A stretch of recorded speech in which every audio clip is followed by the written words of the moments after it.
Well, an unofficial Conservative leadership debate got pretty heated on Thursday night. How much? 2012. How much, sir? We're not on a student council here, Pierre. How much? Pierre, this is not a student council, please. How much? This is the security of our country, Mr. Charest. It's not a laughing matter. How much did you get from Huawei? 5 of the 6 candidates faced off on stage in Ottawa, trading jabs on issues like the trucker convoy, vaccine mandates, and abortion rights. Jean Charest was grilled over his record as Quebec Premier, why he argued that he's the best candidate to take on Justin Trudeau. There's another official debate, the first official debate with all candidates on Wednesday. But here's my conversation with Jean Charest. Mr. Charest, nice to see you. Thank you, Rosemary. Appreciate you being here. There was a lot of clashing and attacks during the debate on Thursday night.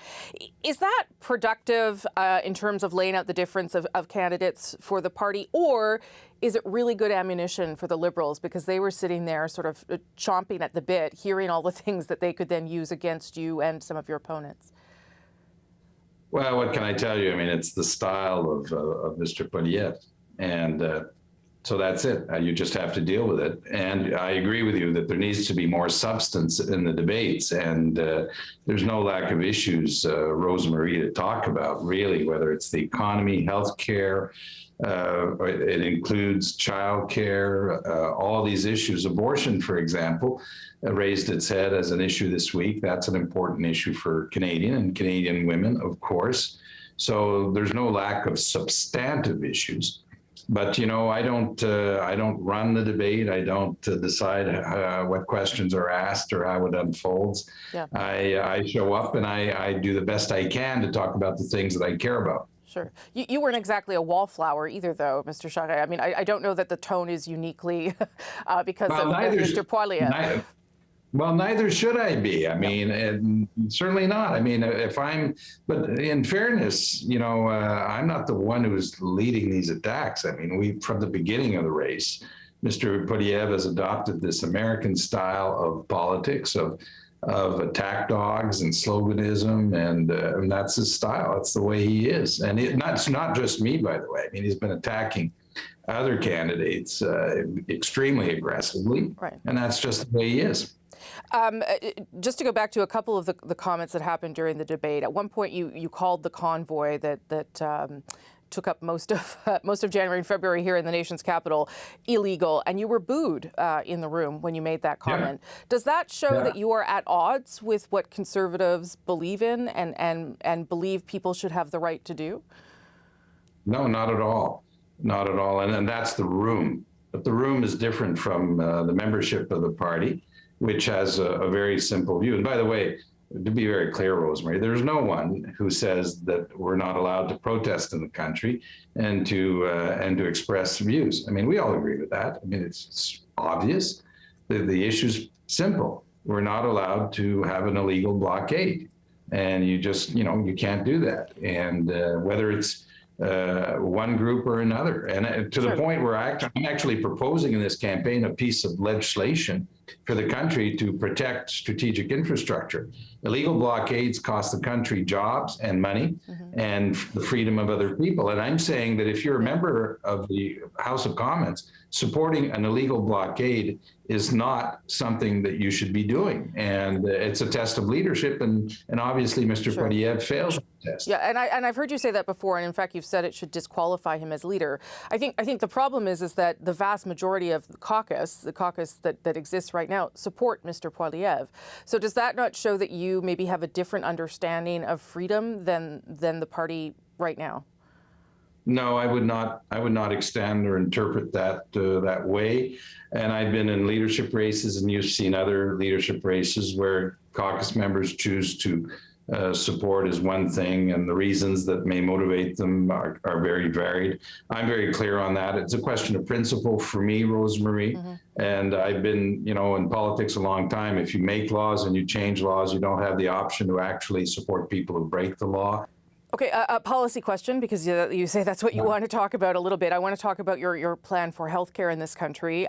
You want to change the Canada Health Act to allow more private delivery of services. So it would still be under the public health care banner. That wouldn't be paid for by individuals, but it would be private care being leaned on to sort of provide some of those services. We saw in the last election the Conservative leader at the time make similar kinds of ideas, put forward similar kinds of ideas, and he was attacked immediately for suggesting that he wanted to bring in private health care. So I wonder how you explain to Canadians the distinction here between what you want to do and how this isn't the beginning of a slippery slope. Well, the principle of the single payer, in other words, if you're listening to us today, you don't put your hand in your pocket to pay when you go to a hospital or a clinic. And what's different is that I would change the Canada Health Act. I would amend the act to give the provinces more flexibility to innovate, to use private sector delivery of services. And the examples, there's a lot of examples out there. Hip and knee operations could be done through an independent clinic to whom you give a contract to do X number of operations a year. They do diagnostic operations, post-op and rehab, and you pay them a set amount of money. They are become more efficient, they're more specialized, and there's more cost control, and then you free up beds in hospitals so that you can have heavier cases. And I know it's been a sacred cow, Rosemary, in Canada, the idea of healthcare, but you know what? Our healthcare system's not working, and COVID demonstrated the weaknesses. And I think we're now at a point in the country where we have to have the wherewithal to actually deal with this and have the courage to make the decisions and the changes that need to be made to make the healthcare system work for people. Just to go back to one of the exchanges that you had on Thursday night with Pierre Poilievre, it was around Huawei because you did do some work for them when you were inside a law firm. You have said that if you were to become the leader and then the Prime Minister, you would ban Huawei from Canada, as have other Five Eyes countries. But I wonder what you would tell Canadians about how comfortable you are having taken money from Huawei and then turning around and saying that you will ban them. There does seem to be a bit of a conflict of interest there, Mr. Charest. I worked in the private sector, Rosemary. I worked in the private sector like millions of Canadians work in the private sector. And no one should have to apologize because they actually had a job. And but not everyone wants to lead the country, though, Mr. Charest. That's the difference.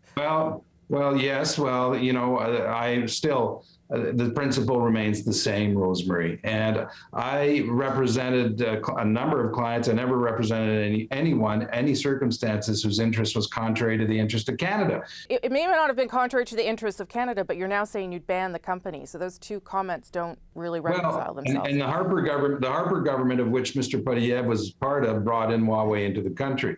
So what happened? Of course, circumstances change, Rosemary. The situation evolves. That's what happens, and that's part of life. And so you deal with the situations and the circumstances and the evidence that you have. It's that simple, Rosemary. And all my political life, that's the principle I lived by, is that whatever I do, it's not going to be contrary to the interest of my own country. And by the way, I'm proud through that to have participated and helped in freeing the two Michaels by sorting out that situation.